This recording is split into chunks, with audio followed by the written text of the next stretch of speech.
નમસ્કાર, media report સાથે હું છું હેતવી અને વાત કરી મહત્વના સમાચારો પર તો જે રીતે વિગતો સામે આવી રહી છે આપણે જણાવી દઈએ। દિલ્હીમાં રાત્રિના સમયે કાર નીચે એક યુવતીને ઢસડી જવાય તેવી ચોંકાવનારી ઘટના સામે આવી છે। સુરત નજીક પલસાણાના તાંતીથૈયા ગામે બુધવારે આ ઘટના બની। અહીંયા બાઇક પર જઈ રહેલા દંપતીને લક્ઝુરિયસ કાર ચાલકે અડફેટે લીધા। આટલું જ નહીં, ચાલકે કાર હંકારી મુકતા બાઇક સવાર યુવકને 12 કિલોમીટર સુધી ઢસડવામાં આવ્યો હતો। આ ઘટનાથી અજાણ યુવતી ઘટના સ્થળે પોતાના પતિની શોધખોળ કરતી રહી અને બીજા દિવસે પતિની લાશ 12 કિલોમીટર દૂરથી શત-વિશત હાલતમાં મળી આવી। આ દર્દનાક ઘટનામાં પોલીસ પણ હત્યારા કાર ચાલકને શોધવા ઝઝૂમી રહી હતી।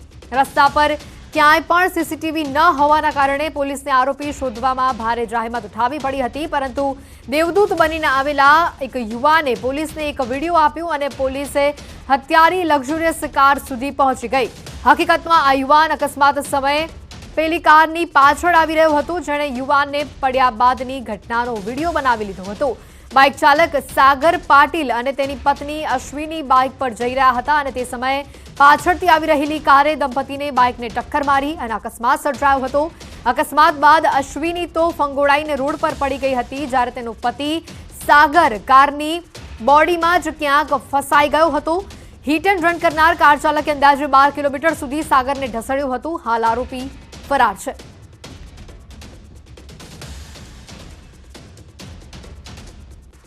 સંવાદદાતા ફોન લાઈન ઉપર કેતન અહીં અમારી સાથે જોડાઈ ચૂક્યા છે। કેતન, જે રીતે આ વિગતો સામે આવી રહી છે, 12 કિલોમીટર સુધી યુવકને ઢસડવામાં આવ્યો, હાલ જે આરોપી છે તે ફરાર છે, પોલીસ કઈ રીતે તપાસ કરી રહી છે?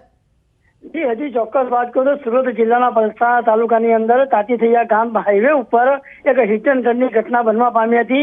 ગત 10 જાન્યુઆરીએ રાતના 11:20 કલાકે આ ઘટના બનવા પામી હતી અને એ સમય દરમિયાન પોલીસે જે એક જગ્યા પર સીસીટીવી પણ કબજે કર્યા હતા, પરંતુ જે લક્ઝરિયસ કાર ચાલક જે યુવકને ઘસડી ગયો હતો એ એસ્ટાબ્લિશ નહોતું થયું।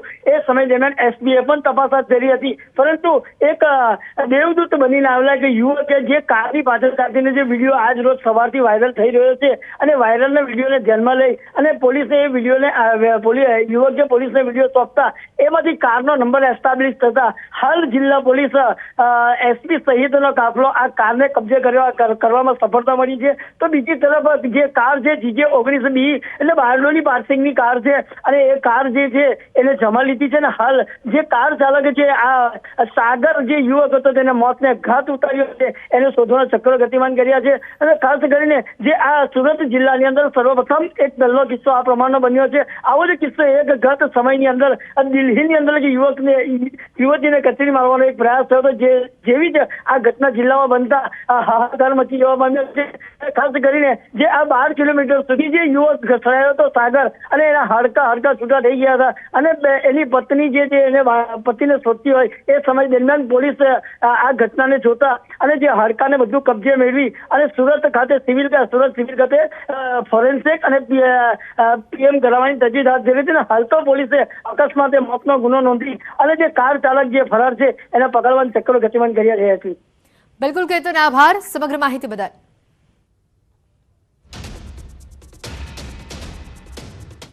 પશ્ચિમ બંગાળના સેવોકથી આસામના ગુવાહાટીને જોડતા નેશનલ હાઈવે 17 પર કામરૂપ જિલ્લાના બોકોમાં ગઈકાલે રાત્રે અકસ્માત સર્જાયો હતો, જેમાં હાઈ સ્પીડમાં એક ટ્રક ઓવર સ્પીડ ડમ્પર સાથે અથડાઈ હતી। અથડામણની અસર એટલી તીવ્ર હતી કે બંને વાહનોમાં આગ લાગી હતી। આગની લપેટમાં આવી જતા બંને વાહન ચાલકોના મોત થયા છે। આગની જાણ થતાં જ ફાયર વિભાગ ઘટના સ્થળે પહોંચ્યું અને આગ પર કાબુ મેળવવાના પ્રયાસ હાથ ધરવામાં આવ્યા।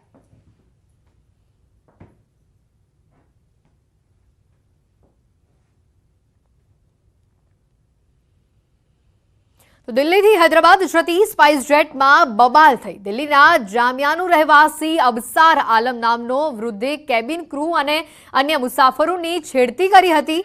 સામાન્ય બોલાચાલીમાં અબસારે પોતાનો ગુસ્સો ગુમાવી દીધો અને પ્લેનની અંદર બૂમો પાડવા લાગ્યો, જ્યારે મહિલા ક્રૂ મેમ્બર્સ તેમને શાંત પાડવા આવી કે આરોપી વ્યક્તિએ તેમના પર પણ ગુસ્સો ઠાલવ્યો, જેને લઈને સુરક્ષા વ્યવસ્થામાં તૈનાત ફ્લાઇટ ક્રૂ અને CSISFના જવાનો દ્વારા પેસેન્જરને વિમાનમાંથી ઉતારવામાં આવ્યો હતો। IGIના એરપોર્ટ સ્ટેશન પર પોલીસ કર્મીઓને તેને સોંપવામાં આવ્યો અને તેની પૂછપરછ પણ કરવામાં આવી।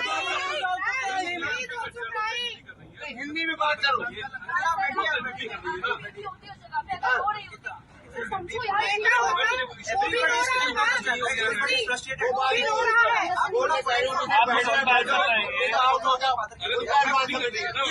रहा है, लड़की रोई तो ठीक है, लड़का नहीं रोना चाहिए। इनको नहीं बोला, सबको शांत यार।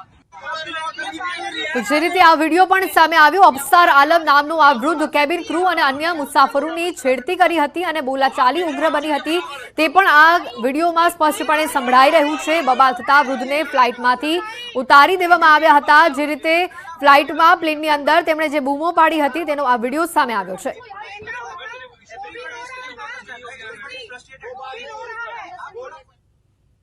તો 22 અને 23 જાન્યુઆરીએ મુંબઈ એરપોર્ટ કસ્ટમે બે અલગ અલગ કેસમાં બે વિદેશી નાગરિકોની અટકાયત કરી હતી। આ બંને વિદેશી નાગરિકો પાસેથી પુસ્તકમાં છુપાવેલ 90,000 USD અને અંડરગાર્મેન્ટમાં છુપાવેલા 2.5 કિલો સોનું કબજે કરવામાં આવ્યું છે।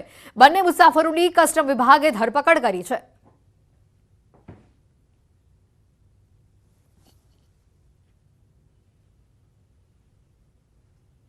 તસ્કરોએ હવે ભગવાનના ધામને પણ નથી છોડ્યું। મહેસાણામાં 5 લીંબડીમાં ગોવિંદ માધવ મંદિરના તાળા તૂટ્યા। તસ્કરોએ મંદિરની 3 દાનપેટી તોડીને રોકડની ચોરી કરી, તેમજ મંદિરની ઓફિસમાં તિજોરીના પણ તાળા તોડ્યા। મંદિરમાં ચોરીની આ સમગ્ર ઘટના સીસીટીવીમાં કેદ થઈ। સમગ્ર ઘટનાની જાણ થતાં મહેસાણા પોલીસ ઘટના સ્થળ પર પહોંચી છે।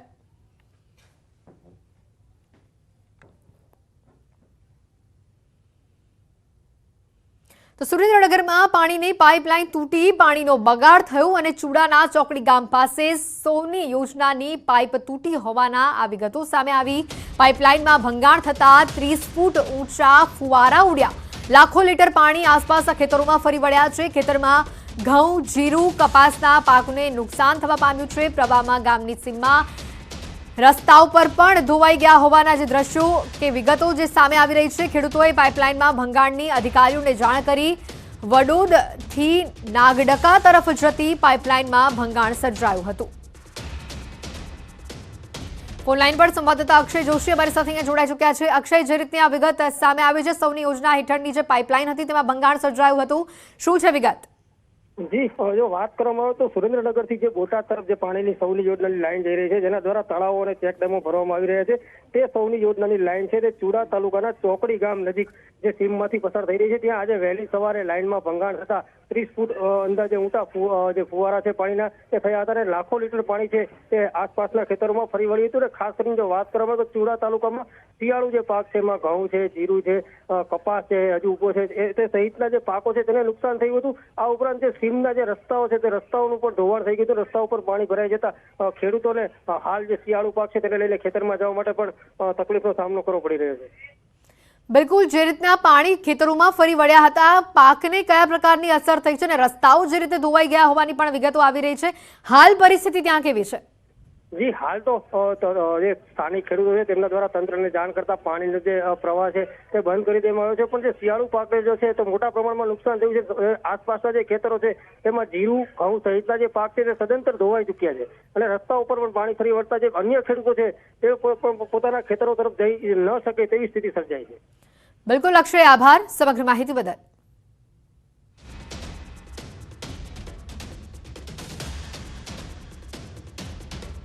તો કચ્છમાં મારામારીની ઘટના સીસીટીવીમાં કેદ થઈ છે। અંજારમાં મોડી રાત્રે મારામારીનો બનાવ બન્યો હતો। વેપારીઓએ અપશબ્દ બોલવાની ના પાડતા 3 શખ્સોએ તોડફોડ કરીને વેપારી પર જીવલેણ હુમલો કર્યો હતો। શહેરના રામદેવ પીર મંદિર પાસે જીવલેણ હુમલો કરવામાં આવ્યો અને દુકાનમાં તોડફોડનો પણ બનાવ બન્યો હતો। સીસીટીવીના આધારે પોલીસે 3 આરોપીઓ સામે હત્યાના પ્રયાસ અને એટ્રોસિટી એક્ટની કલમ હેઠળ ગુનો નોંધ્યો છે।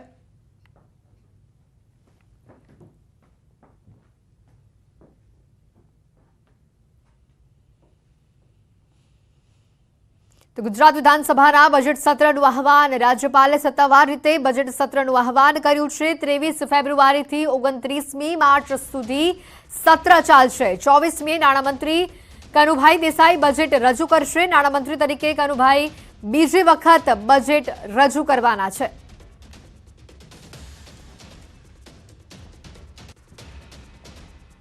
નામદાર રાજ્યપાલશ્રીએ ગુજરાત વિધાનસભાના બજેટ સત્રનું આહવાન કર્યું છે। તારીખ 23 ફેબ્રુઆરીના રોજથી 29 માર્ચ સુધી ગુજરાત વિધાનસભાનું બજેટ સત્ર ચાલશે.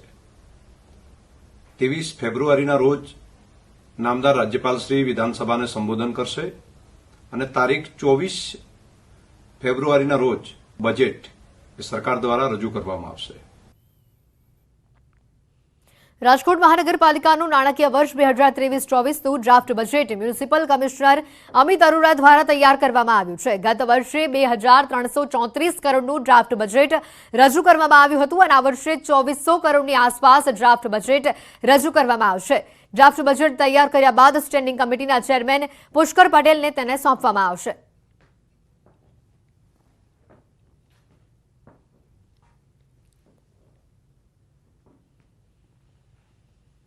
ડ્રાફ્ટ બજેટ નોર્મલી આપણે 30 જનવરીની આજુબાજુ સબમિટ કરતા હોઈએ છીએ.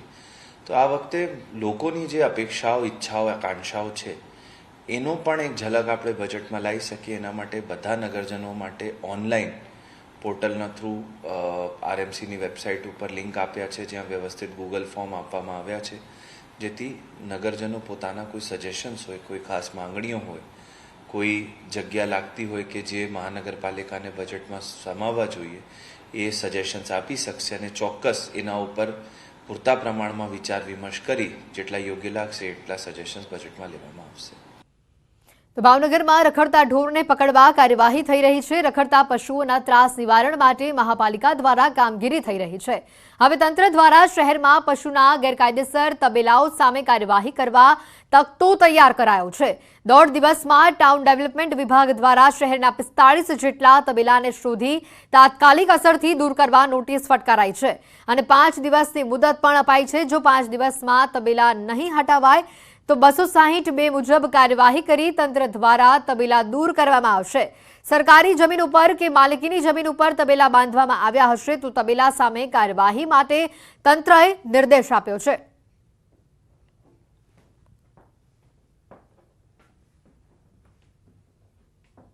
તબેલાઓ સિટીમાં આવેલા છે અને ત્યાં કોઈ પણ જે ઇલીગલ કન્સ્ટ્રક્શન, ગેરકાયદેસર બાંધકામ થયેલું છે તે બાંધકામ દૂર કરવા માટે અને આ પ્રકારના જે પશુઓ હોય તેને કોર્પોરેશન હસ્તક જે ઢોર ડબ્બા છે તેમાં આપણે પછી ટ્રાન્સફર કરવા માટે કાર્યવાહી કરવાની માટે આ નોટિસો આપી છે.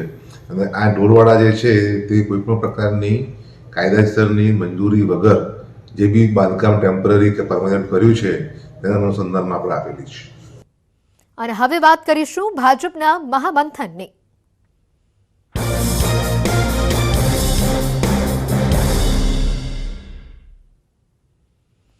સુરેન્દ્રનગરમાં ભાજપની કારોબારીમાં સતત બીજા દિવસે મહત્વની ચર્ચા થઈ. પ્રમુખ પાટીલના સંબોધનથી કારોબારીની શરૂઆતની સાથે વિધાનસભાની ચૂંટણી જીત અંગે અભિવાદન પ્રસ્તાવ પસાર થશે. મિશન 2024 માટે ભાજપનું આ મંથન. 2024ની ચૂંટણીમાં ભાજપનો હેટ્રિકનો લક્ષ્યાંક છે. સતત ત્રીજી વખત 26 બેઠકો જીતવાનું લક્ષ્ય છે. પ્રદેશ કારોબારીમાં લક્ષ્યાંક પાર પાડવા ચર્ચા થશે. કેટલાક હોદ્દેદારોને મહત્વની જવાબદારી પણ મળશે. વાતો અને વિશેષ રૂપે જ્યારે જે પણ બૂથની અંદર ઓછા મતો આવ્યા છે, જે બૂથની અંદર કોંગ્રેસને કદાચ વધુ મતો મળ્યા હોય એ બાબતની પણ સમીક્ષા કરવામાં આવશે.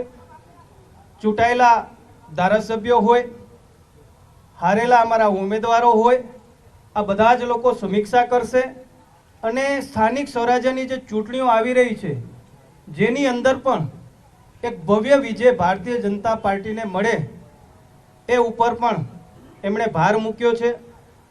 આવી અનેક બાબતોને લઈ કરીને આદરણીય શ્રી અમારા પ્રદેશ અધ્યક્ષ શ્રી CR પાટીલ સાહેબનું અમને આ એમના ઉદ્બોધન, એમના પ્રથમ સત્રની અંદર ઉદ્બોધનના માધ્યમથી અધ્યક્ષી આ ઉદ્બોધનમાં અમને માર્ગદર્શન મળ્યું છે. તો બ્રેક બાદ સમાચારોમાં આપનું સ્વાગત છે. GCMMFની આજે ચૂંટણી છે ત્યારે GCMMFની ચૂંટણી અંગે સૌથી મોટા સમાચાર આવી રહ્યા છે. વર્તમાન ચેરમેન શામળ પટેલ રિપીટ થાય તેવી શક્યતા જણાઈ રહી છે. વર્તમાન ચેરમેન રિપીટ ન થાય તો 3ને મળી શકે છે તક. સુરત, આણંદ અને મહેસાણાને મળી શકે છે ચેરમેન પદ માટેની તક। ભાજપે મેન્ડેટ સાથે બિપિન પટેલને આણંદ મોકલ્યા છે। સહકાર સેલના સંયોજક છે બિપિન પટેલ। નવા ચેરમેન વાઇસ ચેરમેનના નામ પ્રદેશ ભાજપે મોકલ્યા છે। 18 ડિરેક્ટરોની હાજરીમાં થશે નવા નામોની જાહેરાત।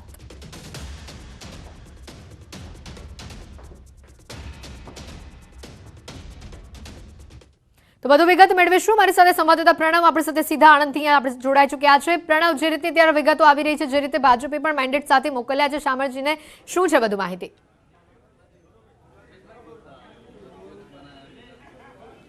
ચોક્કસ પાર્ટી તરફથી બિપિન જે પટેલ છે, જે સહકાર સેલના જે સંયોજક છે ભારતીય જનતા પાર્ટીના, તેઓ મેન્ડેટ સાથે જ આણંદ ખાતે જે ફેડરેશનની મુખ્ય ઓફિસ છે ત્યાં પહોંચી ગયા છે અને બેઠક છે તે શરૂ થઈ ગઈ છે। પ્રાંત અધિકારીની અધ્યક્ષતાની એટલે કે તે નિગરાણી હેઠળ આ બેઠક છે તે હાલ ચાલી રહી છે। તેની અંદર નવા અઢી વર્ષ માટે ચેરમેન કોણ રહેશે, વાઇસ ચેરમેન કોણ રહેશે તેની પસંદગી થશે। પરંતુ ચોક્કસ એ માની શકાય કે જે ન્યૂઝીલેન્ડ પાસે જે માહિતી અહીં આવી રહી છે તે પ્રકારે કે જે ફેડરેશનના જે ચેરમેન હાલ વર્તમાન છે શામળભાઈ પટેલ, તેઓને રિપીટ કરી શકાશે। કારણ કે જે રીતે શંકર ચૌધરી વિધાનસભાના અધ્યક્ષ અને જે સાબરકાંઠા જે બનાસકાંઠા જે દૂધ ઉત્પાદક સંઘ છે તેના જે ચેરમેન છે તે પણ અહીં પહોંચ્યા હતા અને તેઓ આવતા પહેલાં જ તેઓને કોંગ્રેચ્યુલેશન પણ કહી દીધા હતા અને પોતે બુકે પણ જે આપવામાં આવ્યું ત્યારે પણ તેઓ સ્પષ્ટતા સાથે શંકર ચૌધરી બોલ્યા હતા કે શામળભાઈ આપને ખૂબ ખૂબ અભિનંદન, આપને કોંગ્રેચ્યુલેશન લીધી। એક સંકેત મળી રહ્યા હતા કે શામળભાઈ પટેલ જે ફરી વખત જે કહી શકાય કે GCMFના ફરી વખત તેઓ ચેરમેનની સુકાન છે તેઓ સંભાળશે। પરંતુ સાથે જ વાઇસ ચેરમેન તરીકે જે માનવામાં આવી રહ્યું છે કદાચ તે મહેસાણામાંથી પણ તે સ્થાન મળી શકે છે। તો સાથે જ એ પણ માનવામાં આવ્યું છે કે સુરતનો જે દક્ષિણ ગુજરાત છે તે કોઈ પણ ભાગમાંથી જે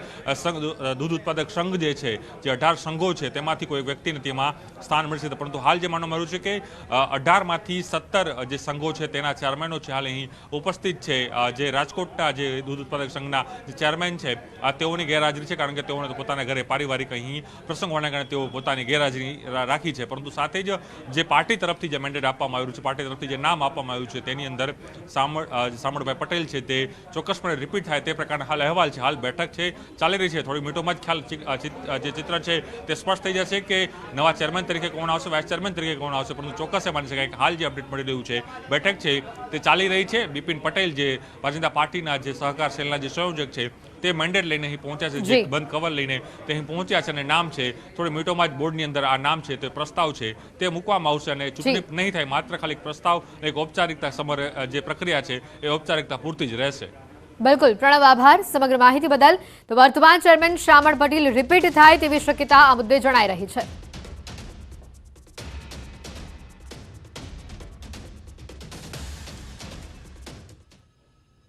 જામનગરના લતીપુર નજીક કાર અને ટ્રક વચ્ચે સર્જાયેલા અકસ્માતમાં 3 લોકોના મોતના સમાચાર આવી રહ્યા છે। વહેલી સવારે ધ્રોલના લતીપર નજીક અકસ્માત સર્જાયો હતો। મૃતદેહોને જામનગર GG હોસ્પિટલમાં PM માટે ખસેડાયા છે। જે રીતે વિગતો આવી રહી છે, અકસ્માતમાં 3 લોકોના કરુણ મોત થયા હોવાને લઈને આ સમાચાર આવી રહ્યા છે। ટ્રક અને કાર વચ્ચે ગમખ્વાર અકસ્માત સર્જાયો હતો અને આ અકસ્માતમાં 3 લોકોના કરુણ મોત થયા છે। ધ્રોલના લતીપુર પાસે આ ગોઝારો અકસ્માત સર્જાયો હતો। તો પાટણથી પણ સમાચાર આવી રહ્યા છે, અકસ્માતમાં 2 લોકોના મોત થયા છે। હારીજ સબી હાઈવે પર મુજપુર પાસેનો આ બનાવ છે। બાઇક અને મિની ટ્રક વચ્ચે અકસ્માત થયો। બંને મૃતકો શંખેશ્વર તાલુકાના રહેવાસી હોવાનું સામે આવ્યું છે। બાઇક ચાલક અને મિની ટ્રક ચાલકનું મોત થયું છે।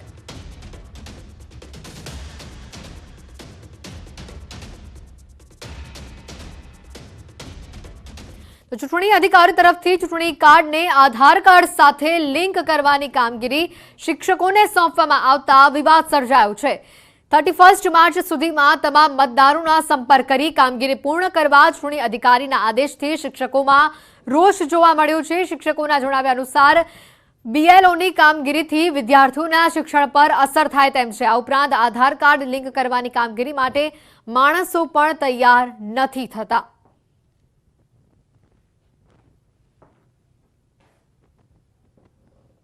%, ચૂંટણી પંચ દ્વારા જે કામગીરી આપવામાં આવી છે જેના કારણે શિક્ષણ ઉપર સીધી અસર પડે, કારણ કે શિક્ષકોને BLOની કામગીરી કરવા માટે જાય, આધાર સાથે ચૂંટણી પંચને લિંક કરવામાં ઘણો બધો સમય જાય છે।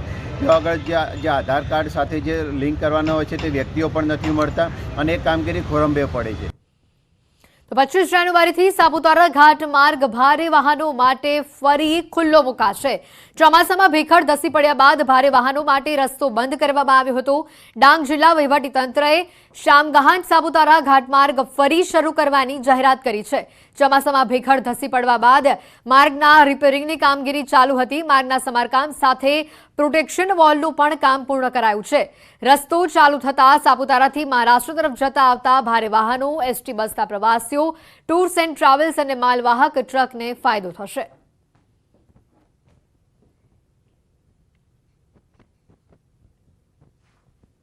નેશનલ હાઈવે અને અન્ય સ્ટેક હોલ્ડર સાથે અમે મિટિંગ કરી અને એમાં નેશનલ હાઈવેના જણાવ્યા પ્રમાણે કામગીરી પૂર્ણ થઈ ગઈ હોવાથી આ રસ્તો 25 તારીખથી ચાલુ કરવા માટે પ્રાયોગિક ધોરણે શરૂ કરવાનું નક્કી કરવામાં આવ્યું છે. અને હવે નજર કરીશું ટોપ 3 ખબરો પર.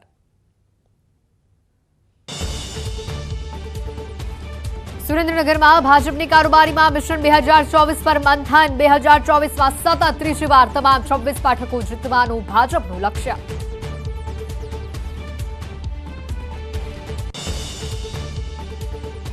GCMMFના વર્તમાન ચેરમેન શ્યામળ પટેલ રિપીટ થાય તેવી શક્યતા. ભાજપે મેન્ડેટ સાથે બિપિન પટેલને મોકલ્યા છે આણંદ.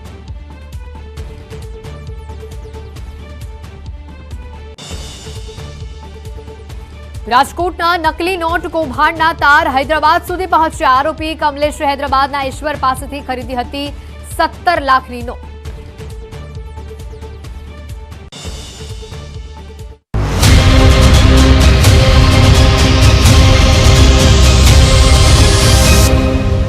નમસ્કાર, સમાચાર સુપરફાસ્ટમાં આપનું સ્વાગત છે. હું છું પંકજ. શરૂઆત કરીશું એક મહત્વપૂર્ણ ખબરથી. તો આ ખબર આવી રહી છે વિધાનસભામાં GCMMFના ચેરમેન ફરીથી રિપીટ થાય તેવી શક્યતા. આણંદથી આ સમાચાર આવી રહ્યા છે. GCMMFના વાઇસ ચેરમેન પણ રિપીટ થવાની સંભાવના છે. આજે GCMMFના ચેરમેન અને વાઇસ ચેરમેનની ફાઇનલ વરણી થવાની છે, પરંતુ તેના નામને લઈને જે અટકળો ચાલી રહી છે તેની જો વાત કરીએ તો ગુજરાતના 18 ડેરી સંઘોના વેચાણ અને માર્કેટિંગ માટે બનાવેલા the Gujarat cooperative milk marketing ફેડરેશનના આગામી 2.5 વર્ષની મુદત માટેના ચેરમેન અને વાઇસ ચેરમેનની ચૂંટણી આજે પ્રાંત અધિકારીના અધ્યક્ષ સ્થાને યોજાવાની છે. GCMMFના ચેરમેન ફરીથી રિપીટ, જ્યારે GCMMFના વાઇસ ચેરમેન પણ રિપીટ થયા.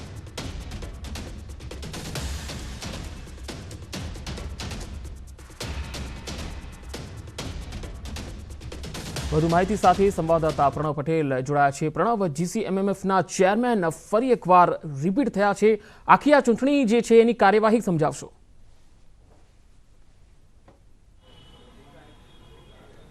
પંકજ, ચોક્કસ ન્યૂઝ 18 વહેલી સવારથી જ આ સમાચાર બ્રેક કર્યા હતા કે જે ફેડરેશન છે તેના ચેરમેન તરીકે શામળભાઈ પટેલ, જેને 2.5 વર્ષની જે મુદત પૂર્ણ થઈ હતી તે ફરી વખત રિપીટ થઈ શકે છે, અને એ સમાચાર કન્ફર્મ થયા છે. અને માત્ર હવે એક સત્તાવાર જાહેરાત બાકી છે. ઔપચારિકતાની જે બેઠક હતી તે પૂર્ણ કરી દેવામાં આવી છે, અને જે કહી શકાય કે ભારતીય જનતા પાર્ટી તરફથી જે મેન્ડેટ બિપિન પટેલ અહીં લાવ્યા હતા અને તેઓએ મેન્ડેટ છે તે પ્રાંત અધિકારી સમક્ષ પણ મૂકી દીધું છે. અને તમામ જે બોર્ડના જે સભ્યો હતા, તમામ સંઘના જે ચેરમેનો છે તેની સામે પણ પાર્ટીનું જે આદેશ છે તે આપી દેવામાં આવ્યો છે. તેને લઈને જ ચેરમેન તરીકે શામળભાઈ પટેલ ફરી એક વખત અહીં રિપીટ થયા છે, કારણ કે તેઓની જે કામગીરી રહી છે 2.5 વર્ષમાં તે નિર્વિવાદિત રહી છે. તેને લઈને જ પાર્ટીએ ફરી વખત તેની પસંદગી છે તે અહીં કરવામાં આવી છે. તેને લઈને જ ફરી તેઓ રિપીટ કર્યા છે. તો સાથે જ જે વાઇસ ચેરમેન તરીકે પણ અહીં જે કહી શકાય કે કોઈ પ્રકારનો ફેરફાર છે તે ફેડરેશનમાં કરવામાં નથી આવ્યો, અને તે જ ફરી એક વખત જે વલમજી હુંબલ, જે કચ્છ જિલ્લા દૂધ ઉત્પાદક સંઘ જે છે તેના ચેરમેન છે, અને તેઓ હાલ અહીં જે ફેડરેશન છે તેના જે વાઇસ ચેરમેન છે. તેથી આ બંને પદો છે રિપીટ કરવામાં આવ્યા છે, અને માત્ર ઔપચારિકતા પૂરતી જે કહી શકાય ચૂંટણી યોજાઈ હતી, પાર્ટી તરફથી બંધ કવરમાં નામ મોકલવામાં આવ્યું. તે નામ છે તે તમામ જે બોર્ડના સભ્યો છે, તમામ ચેરમેનો છે તેની સમક્ષ મૂકવામાં આવ્યું. તેની અંદર જે શામળભાઈ પટેલ છે તેઓને રિપીટ કરે છે, કારણ કે સૂચકતા એ હતી કે જ્યારે શંકર ચૌધરી વિધાનસભાના અધ્યક્ષ અને જે બનાસકાંઠા જે સંઘ છે તેના જે ચેરમેન છે તેઓ અહીંયા પહોંચે છે, તેવા સીધા તેઓ શામળભાઈને કોંગ્રેચ્યુલેશન કહી દે છે અને અભિનંદન અહીં આપી દે છે. તે સ્પષ્ટ થઈ ગયું હતું, અને વહેલી સવારથી જ ન્યૂઝ 18 પણ આ સમાચાર બ્રેક કર્યા હતા, કારણ કે અમૂલ એવી મોટી બ્રાન્ડ છે કે સમગ્ર વિશ્વમાં એક પોતાનો ડંકો ડંકો છે તે વગાડ્યો છે અને હજારો કરોડ રૂપિયાનું ટર્નઓવર ધરાવતી આ અમૂલ એક બ્રાન્ડ છે તેનું જે માર્કેટિંગ અને જે ફેડરેશનનું જે કામ છે તે સમગ્ર જે 18 જે દૂધ ઉત્પાદક સંઘો છે તેનું જે ફેડરેશન એટલે આ GCMF એટલે તમામ જે 18 જિલ્લાઓમાં જે દૂધ ઉત્પાદક સંઘો છે તેના સભાસદો છે તેના જે ભાવ નક્કી કરવા હોય તેના પ્રોડક્શનને લઈને જે વેચાણ કરવાનું હોય છે એ તમામ કામ જે છે જે GCMF કરતું હોય છે એટલે સૌથી મહત્વનું આ પદ માનવામાં આવે છે તેનું વાઇસ ચેરમેનનું પદ પણ મહત્વનું માનવામાં આવે છે કારણ કે સમગ્ર વિશ્વમાં જે માર્કેટિંગ કરવાનું છે તે આ ફેડરેશન છે તે કરતું હોય છે અને જેનું ટર્નઓવર પણ હજારો કરોડ ઉપર છે તે જતું હોય છે અને તમામ લોકોને એક મોટી બ્રાન્ડ છે એટલે અમૂલ છે અમૂલના નામે જ તમામ લોકો અહીં ઓળખે છે એટલે તમામ જે દૂધ ઉત્પાદક સંઘોના જે ચેરમેનો છે તેઓ અહીં એકત્ર થયા હતા આ બેઠક છે તે કરવાની એટલે ચોક્કસ માની શકાય કે 2.5 વર્ષ માટે ફરી એક વખત જે સામળભાઈ પટેલ છે તેઓને રિપીટ કરવામાં આવશે તો સાથે જ વાઇસ ચેરમેન તરીકે જે વલમજીભાઈ હુંબલ છે તેઓને રિપીટ કરવામાં આવે છે એટલે આ સ્પષ્ટ થઈ ગયું છે કે આ બંને નામો ક્લિયર થઈ ગયા છે માત્ર હવે એક સત્તાવાર જાહેરાત છે તે બાકી છે અને પ્રાંત અધિકારી જે સમગ્ર પ્રક્રિયા છે તે હાલ અહીં કરી રહ્યા છે અને થોડી મિનિટોમાં પત્રકાર પરિષદ પણ થશે અને પોતાની જે વાત છે તે પણ અહીં ચેરમેન અને વાઇસ ચેરમેન જે નવા નિયુક્ત થયા છે તે અહીં કરશે. જી પ્રણવ, 61,000 કરોડનું વાર્ષિક ટર્નઓવર ધરાવતા GCMF ના જે ચેરમેન છે રિપીટ થયા છે, વાઇસ ચેરમેન પણ રિપીટ થયા છે, ત્યારે આ સમગ્ર પ્રક્રિયાને લઈને GCMF ના કોઈ પદાધિકારી દ્વારા કોઈ નિવેદન આપવામાં આવ્યું છે ખરું? અને આગામી જે એમના ચેલેન્જ હશે આગામી દિવસોમાં કયા પ્રકારની રણનીતિ અંતર્ગત GCMF ની ટીમ કામ કરશે તેને લઈને કોઈ ફોડ પાડવામાં આવ્યો છે?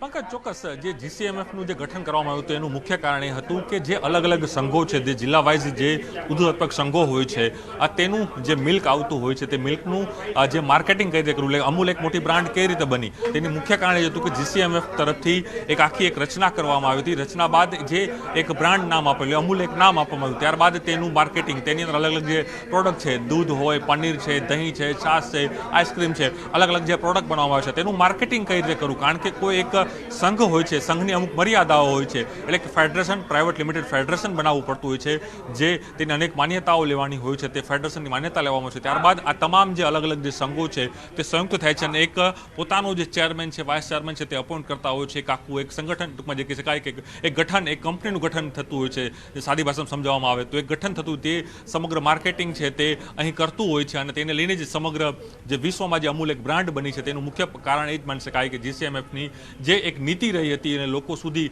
કઈ રીતે પ્રોડક્ટ લોકો સુધી લઈ જાવે અને તેનો લાભ સીધો જે પશુપાલકો જે છે, સામાન્ય લોકો છે, જે ફાર્મરો હોય છે જે તેઓને મળે તે પ્રકારનો એક કન્સેપ્ટ છે અને તેને લઈને જ જે કહી શકાય કે આની જે સ્થાપનાનો જે એક ઇતિહાસ સમજવાનો પ્રયાસ કરીએ તો સરદાર પટેલ પાસે તમામ અનેક જે દૂધ ઉત્પાદક સંઘના જે લોકો હતા તે પહોંચ્યા હતા અને ત્યારે તેઓ કહ્યું હતું કે તમે જ એક ફેડરેશન એટલે તમે જ એક સંઘ બનાવો અને ત્યારબાદ તમે જ તમારા દૂધ છે ઉત્પાદન કરો, તમે જ તમારા દૂધને અહીં વેચાણ કરો. તેને ત્યારબાદ મોરારજી દેસાઈ જે ત્યારે પૂર્વ પ્રધાનમંત્રી પણ દેશના રહી ચૂક્યા છે, રાજ્યના મુખ્યમંત્રી પણ રહી ચૂક્યા છે, તેઓના અધ્યક્ષતાના પ્રમુખ પદે એક બેઠક મળી. તેમાં તમામ ખેડા, આણંદ અને જે મધ્ય ગુજરાતના મોટાભાગના જે જિલ્લાઓના દૂધ ઉત્પાદક સંઘના જે આગેવાનો તે મળ્યા હતા. ત્યારબાદ એક આખી એક સ્થાપના થઈ હતી અને કરવામાં આવી હતી.